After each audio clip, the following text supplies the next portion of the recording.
ఎప్పుడు స్టార్ట్ చేసిన దుర్గం చెరువు కబ్జా ఎప్పుడు మొదలైంది? అప్పుడు గత 10 ఏళ్ల కింద కాలేదు. అయితే టీఆర్ఎస్ హయాంలో జరిగిందా జరగలేదని పక్కన పెడితే గత ప్రభుత్వాలన్నిటిలోనూ కూడా ఎక్కడైతే చెరువు కబ్జా అయిందో, ఎక్కడైతే నాలా కబ్జా అయిందో ఆ కబ్జాలన్నిటివి కూడా ప్రభుత్వ కబ్జాలే.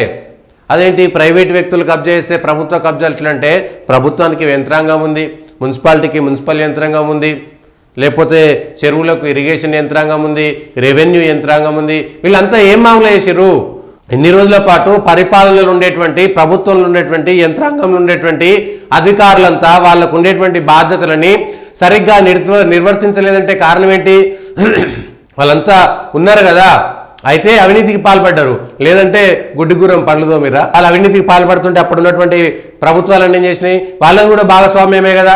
మీకున్నటువంటి అధికారులను పని చేయించుకోవడంలో గత ప్రభుత్వాలన్నీ విఫలమైనట్టే కదా.